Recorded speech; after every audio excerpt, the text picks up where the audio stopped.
Welcome back, everybody, to another episode of Management Unfiltered. I'm Shelley, and this is Kirk Teachout. Oh my. He's got his.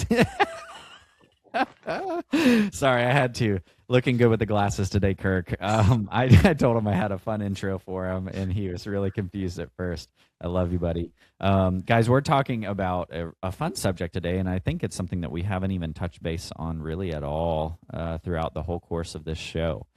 And it's about how to cut overhead costs without cutting corners. Before we dive into any of that, Kirk, let's talk about what we were just talking about off air with it, not even understanding your practice financials and understanding what's going on and how bad that is a plague in dentistry. What are we seeing with doctors nowadays when we're asking them questions about overhead and metrics and cash flow and P&Ls? What are we hearing? It's so sad. Have you ever watched Shark Tank? Yeah. Dude, I love Shark Tank. I love when Cuban and Mr. Wonderful just go at it, and and ever so often you'll get people on there, which I don't even know how they get through honestly, like the filtering phase, yeah, of getting on stage when they don't know their numbers. I Like think they do it at on all. purpose just so they can have that I guess, like, amazing. I'm just like, I don't understand how you get to that point in front of these sharks when Yeah. you're trying to get a massive investment of liquidity to try to then scale your business. But it's the same thing. Like I use that approach, look, we've got to know your numbers. You've got to know your numbers, and I have a monthly kind of KPI form that everybody has to fill out of like specific metrics that I feel like are the best metrics to track on a monthly basis. And if you know these, then it's like, okay, game changer. You have a pulse on your practice. We know what's going on. We can make adjustments if we need to. But from what I see, nobody, like very rarely does anybody, when I'm asking them, tell me the true number or know how to even figure out the true numbers for their practice, which is I just don't understand. Like I had somebody the other day. It's like, well, I mean the bank account's going up, so I guess we're doing well. I'm like, what?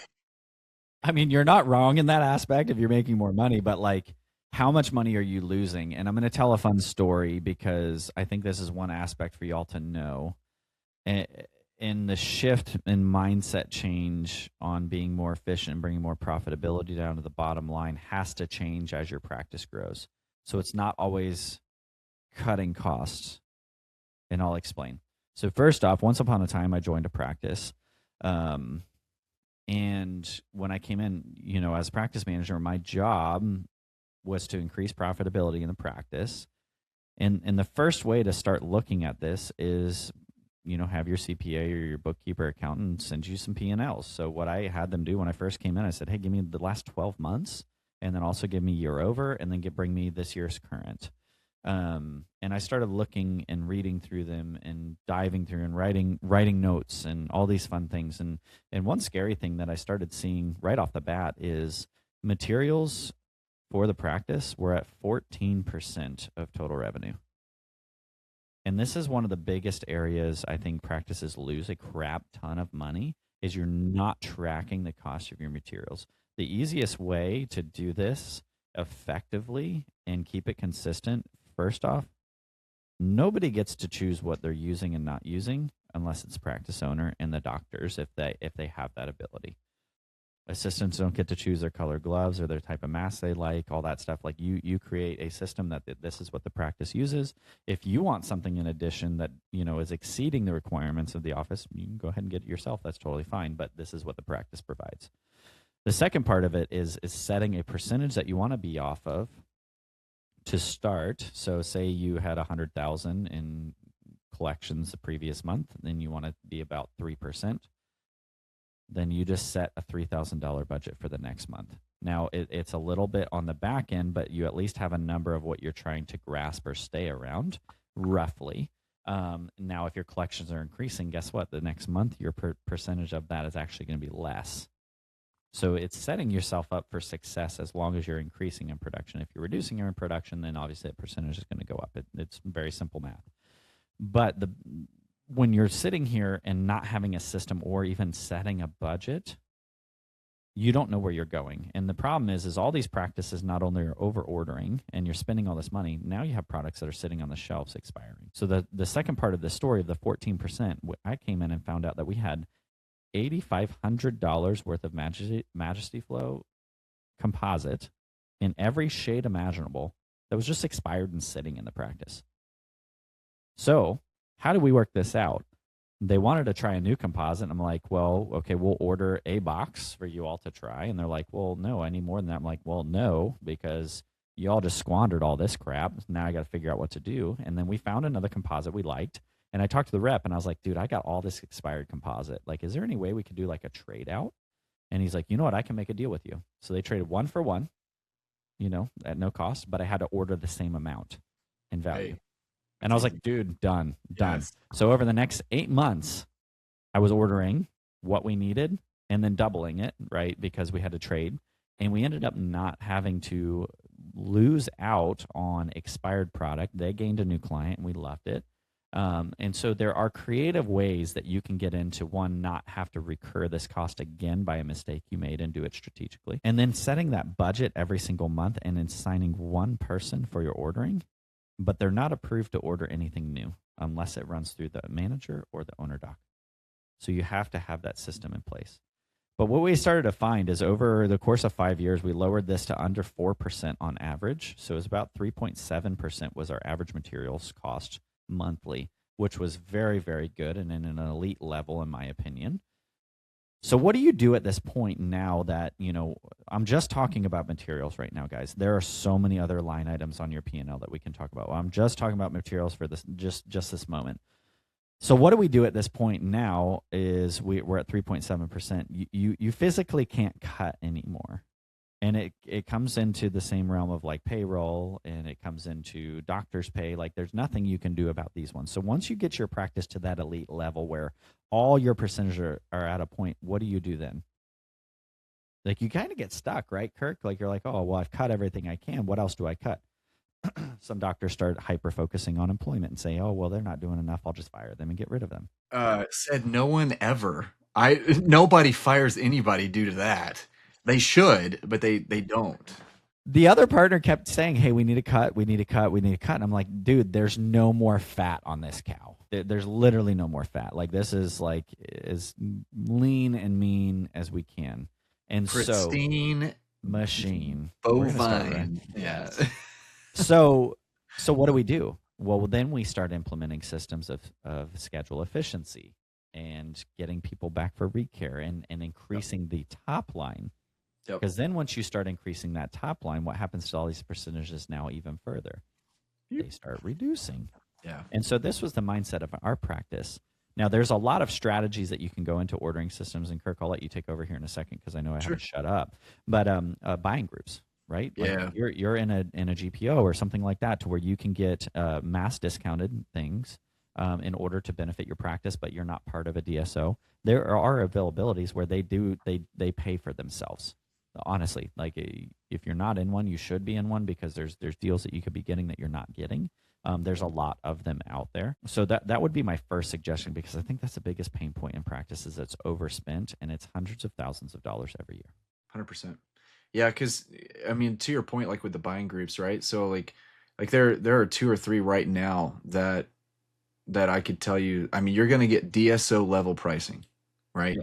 I mean, like 40 to 60% off what you are currently paying, even if it's, $300. Yeah, on products you're already using. And even if it's $300, $400, $500 a month to become a member of these GPOs and these buying groups, it's 100% worth it. Because when you're saving 40% on your material costs, let's just say you're spending $5,000. I mean, that's a massive change.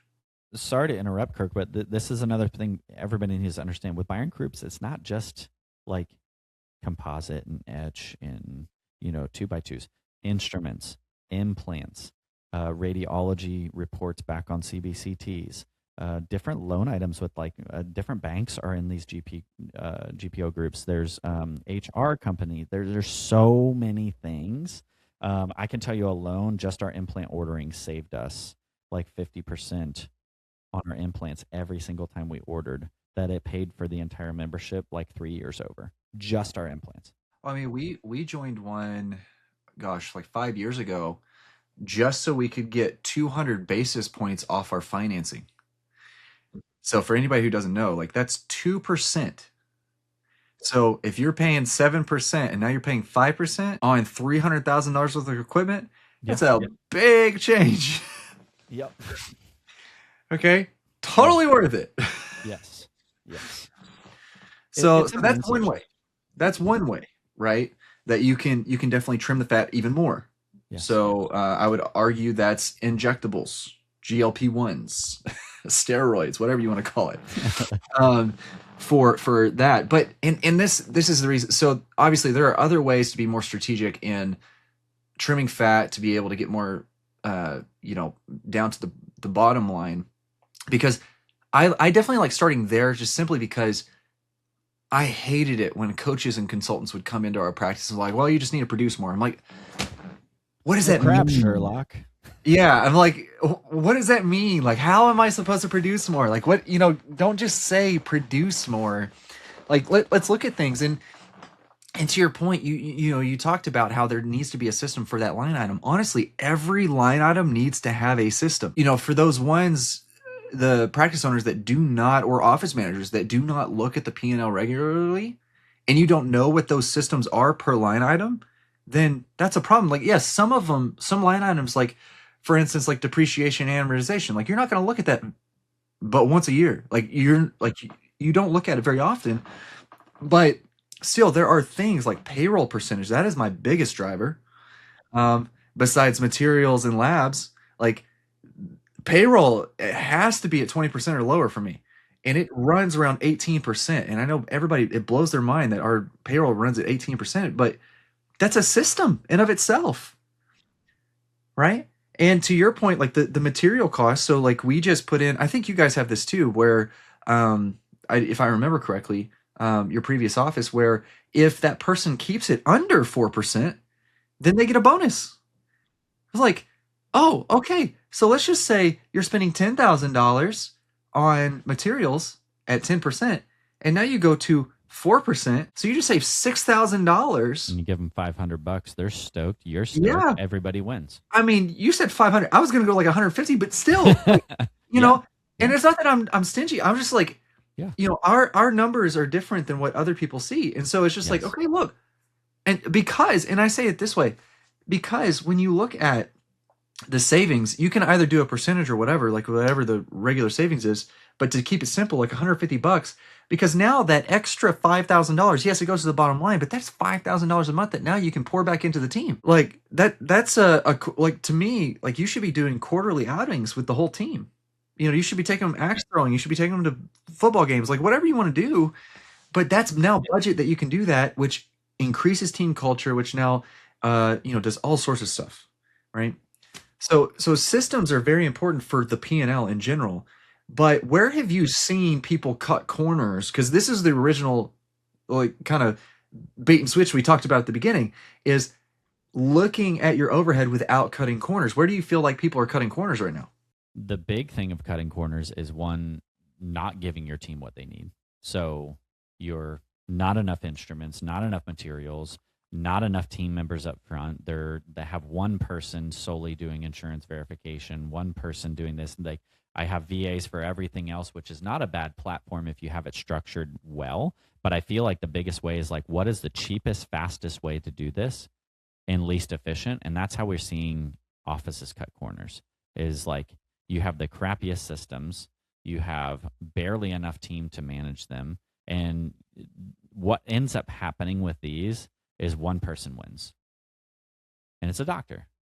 The patients aren't winning, the team's not winning, the office isn't winning, and unfortunately it leads into this whole road of a terrible experience and just a practice that's not functioning well.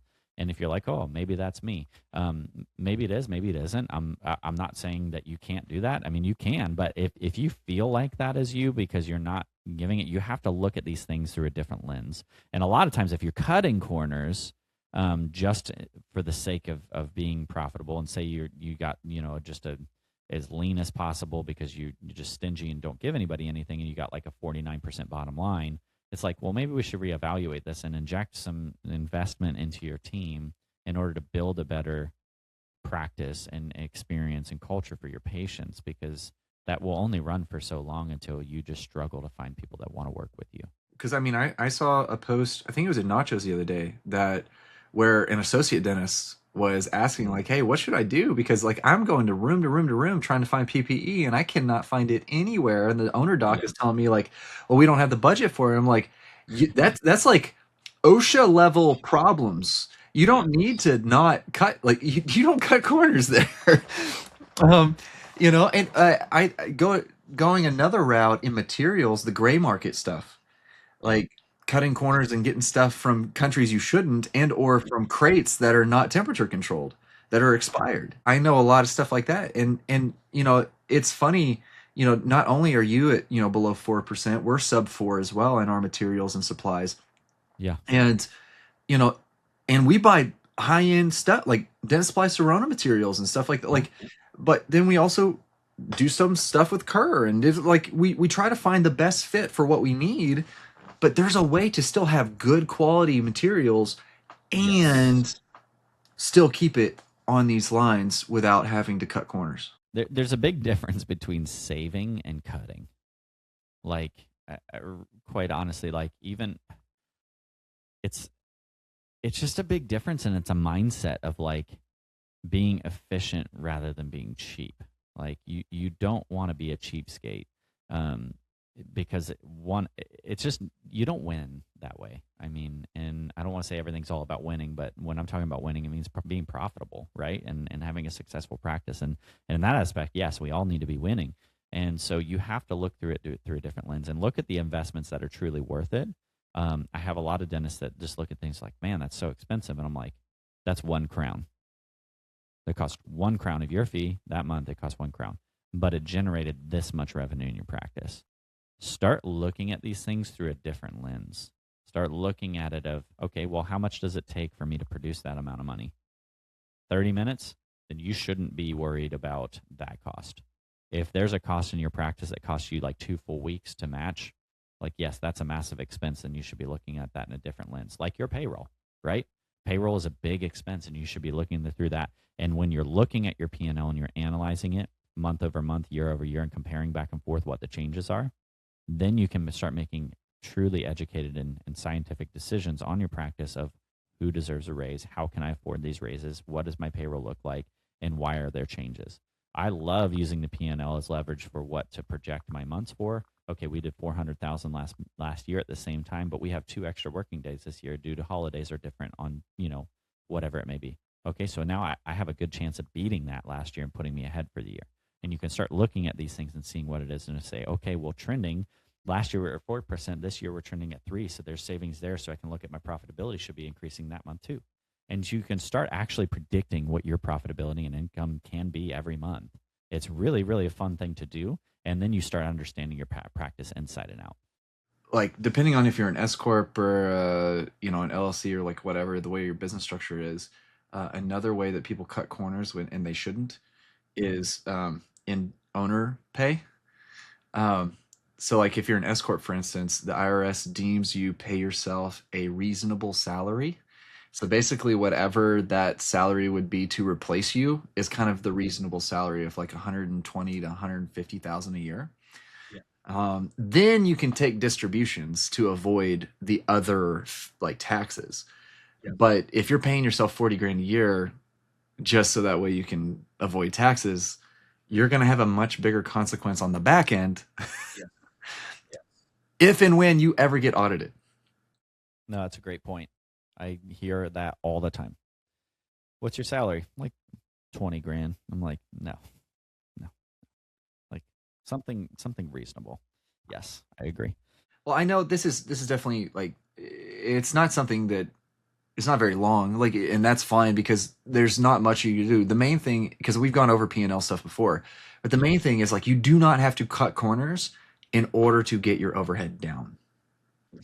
There are ways like you can refinance your debts, all sorts of like it's a harder thing to do, but still like there's so many ways that you can get your overhead down without having to do anything crazy. And it's just about creating those systems. And I definitely think that maybe something we do is another episode on where we just go over systems for each P&L line. I think that's a really cool one. That could be a good one. Look out for that episode. I think I want to start playing on that with you, Kirk. I think that'll be a ton of fun. And hit us up at Kirk Teachout on Instagrams, and Dental Office Manager Leadership Network on Facebook, and also our podcast through Apple Podcasts, Spotify. Drop comments, 5-star reviews, likes, tell us what you want to hear, and we will discuss it on the show. Until next time, guys, we'll see you soon. See ya. Bye. Come on, give me some. Yeah.